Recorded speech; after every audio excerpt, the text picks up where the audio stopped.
Hi, everybody. So I'm Jenica Barrett, and I run the blog Zero Waste Wisdom.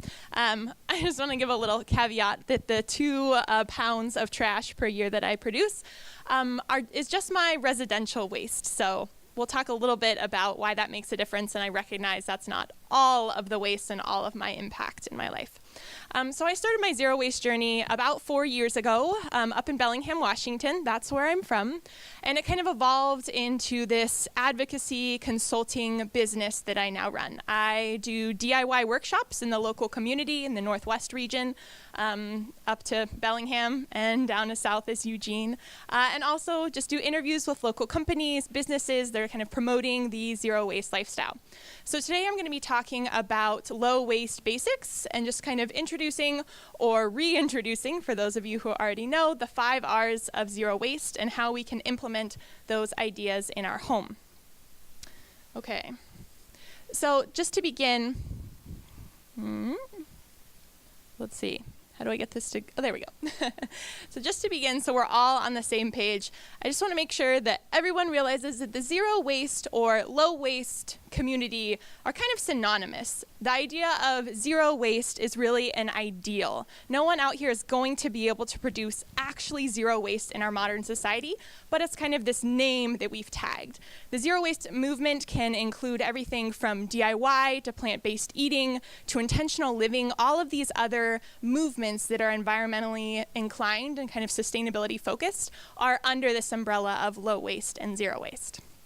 So right now, our economy is set up as a linear economy, which means we are producing things and then we are purchasing them and disposing of them. At the end of the life cycle, basically there is no life cycle of an item, really. We're putting it in the ground and we're never taking back those resources. We're wasting something.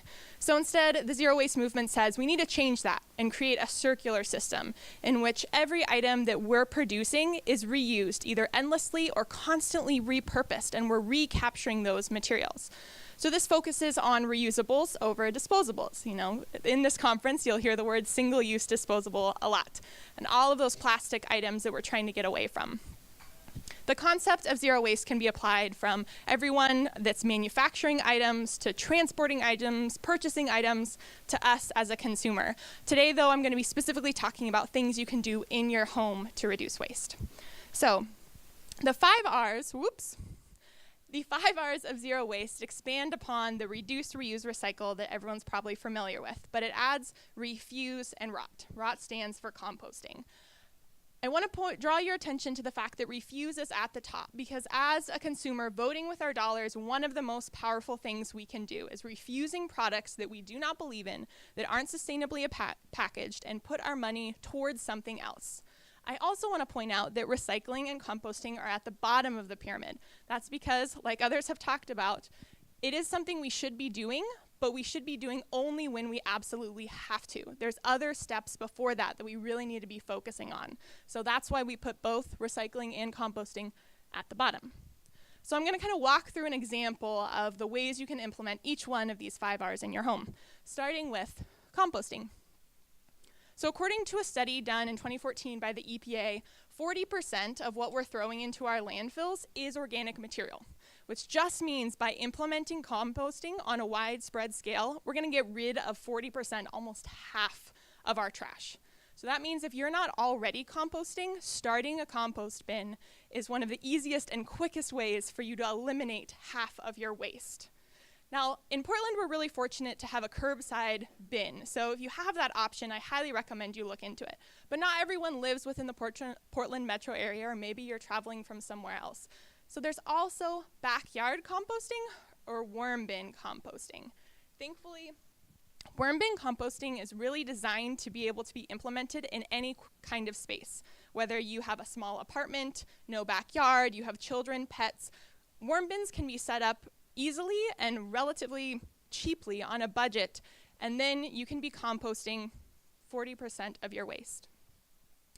I also just want to remind people that composting doesn't just apply to our homes. A lot of us think, oh, I'm composting at home.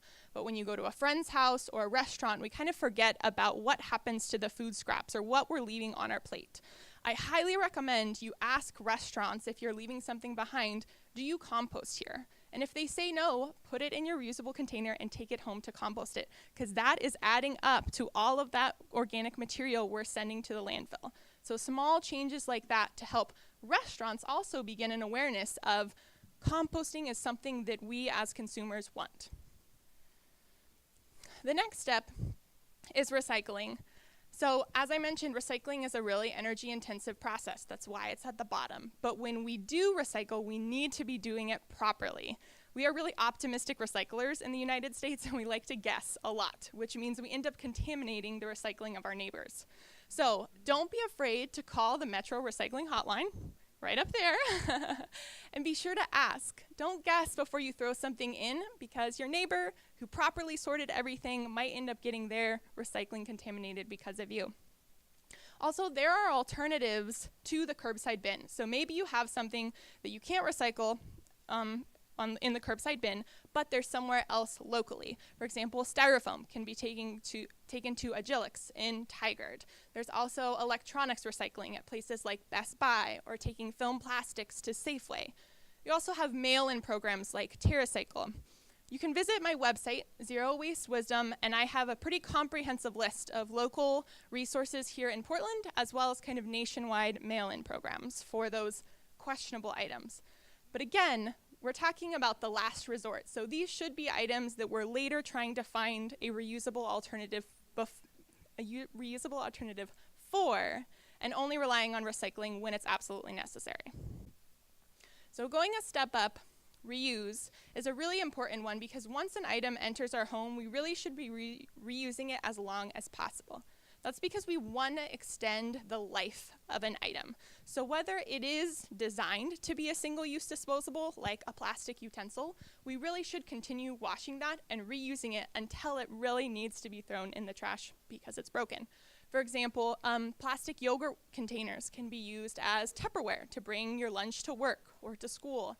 You can also freeze meals in plastic yogurt containers, extending that life of that item. Because all of that energy has already gone into producing it, and if we just throw it in the recycling or throw it in the trash, we're wasting all of that energy. Plastic produce bags can also be used to pick up pet waste. You can use jam or peanut butter jars to then store your bulk items. Try thinking about all the ways you can build your kind of arsenal of reused items in your home. It'll also normally save you financially, because you're not going to be going out and buying brand new Tupperware or mason jars, because you can just use what you have in your home. Buying secondhand also inherently means you're reusing items, because everything secondhand has already been used by someone else.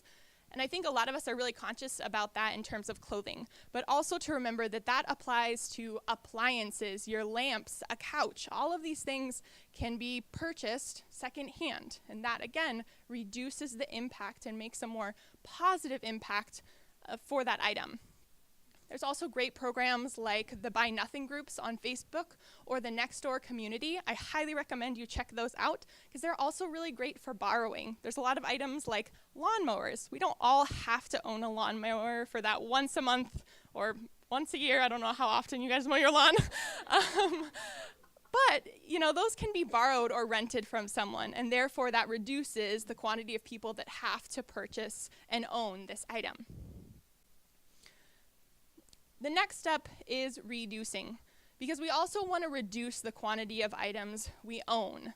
So that starts with just using up your stuff. Just because you came to this conference doesn't mean you should go home and throw out everything that's plastic. That is also not helping the environment. We need to look at, again, how we can use up those items and reduce them slowly.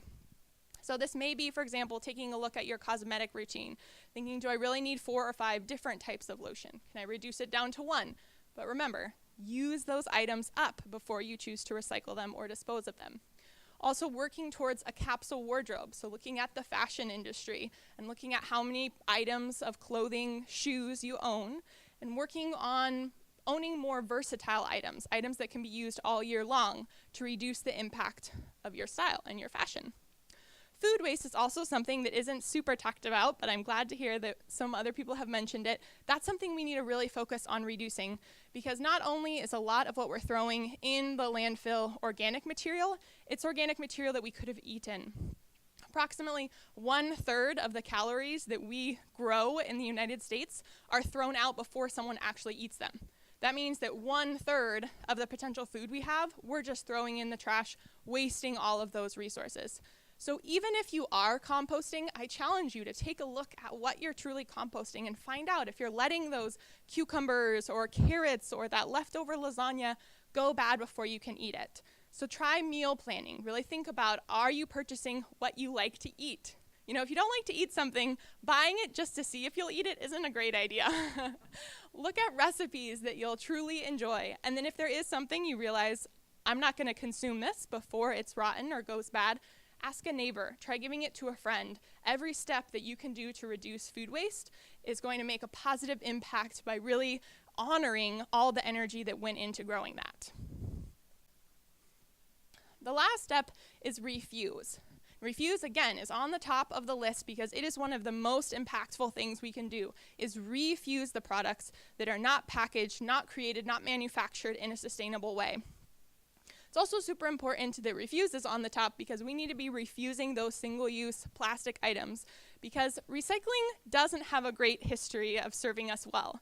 Only 9% of the plastic produced around the world since the 1950s has been recycled.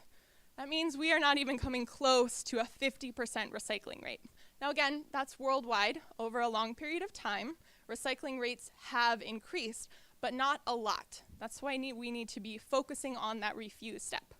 So let's look at 3 examples for how to refuse plastic and single-use disposables in your home. The first is a reusable to-go kit. These are kind of the first items probably a lot of you have been introduced to. It's your to-go coffee cup, your grocery bag, your water bottles. All of these really do add up. These, though, can be really hard to implement, and that's because we're changing habits. Disposable plastics have really become a habit in our society, a routine that we have, and it's hard to think before we go and grab that disposable coffee cup to bring our reusable one. So just like any habit, I really encourage you to think about what is a realistic goal for me. Is it bringing my reusable cup every time? Is it starting out bringing it once a week? Where can I put my kit so that I'm going to remember it? Should it be in the back of my car because I always take my car to work and then I can pop out and grab it? Should I make a basket by the front door? That way as I'm leaving, I'll see those items and remind myself. It takes a while to implement a new habit, so don't be surprised if these things aren't still they are not second nature to you. But after you do it for a while, you'll find that this becomes your new normal and you don't have to put that extra energy in and you're just bringing them all the time. Another important way to refuse single-use plastics is the plastic around our food. Someone brought that up before about grocery stores. There's a lot of single-use plastic around our food. And since eating is one of our most frequent activities, we go through a lot of food and food packaging. Buying in bulk is a great first step. Also because, again, you're voting with your dollar. You're going to the stores in which that provide bulk, and you're telling the store, I'm going to keep buying these things in bulk, please keep providing them. Because if we don't choose to purchase them, they're going to slowly phase them out and get rid of them. So it can begin by just bringing your grocery bag. You don't have to go in all or nothing with buying in bulk. But then you could step it up and bring your mesh produce bag or your cotton produce bag. You can always also just buy veggies and fruits naked. Like, they don't have to go in a bag. Something a lot of us don't think about, but we've been trained to put them in a bag. When really, they can go on the conveyor belt and we wash them at home. I mean, if you think about how many hands have already touched them, you probably should be washing them anyways.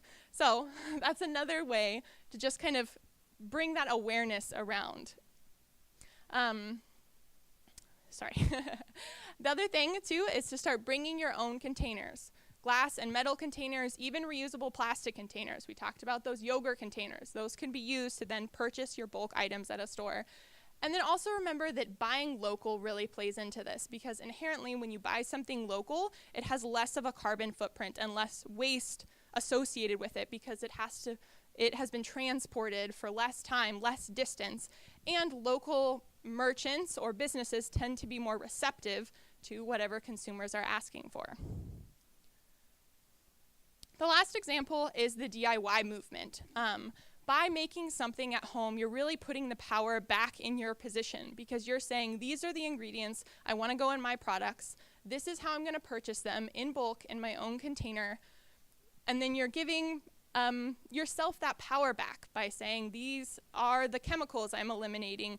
It's also usually more financially beneficial if you look at the cost breakdown. DIY can apply to everything from cosmetics to cleaners to laundry detergents, deodorant. If you're interested in learning about any of these, please visit my website. I have a ton of recipes on them. And also, don't be afraid of making things at home, because they can be really simple. For example, dry shampoo that I make myself is just cocoa powder and cornstarch. It's that easy. So DIY doesn't have to be this super complicated process. So those are the 5 R's of zero waste: refuse, reduce, reuse, recycle, rot. But I just want to remind everyone that the way that you implement these and how you implement these is going to be different for everyone. And that's because low waste and zero waste looks different. It depends upon the resources that you have, your financial support, your time, whether you're working 2 jobs, whether you have children or don't, are you a student? All of these things are going to impact how easily you can implement waste reduction techniques. So just remember that as we're all talking and as we're all listening to this conference, none of this is a competition. It's all about taking a step, whatever your personal step is. Whether it's the same as mine or the same as your neighbor's doesn't really matter, because everyone can't do everything, but everyone can do something. And I hope that's what you take away from this. So that is all the time I have today. Please make sure to visit my website, and if you're interested in learning more, I have a lot of upcoming events, so go ahead and visit my event page. Thank you guys for attending.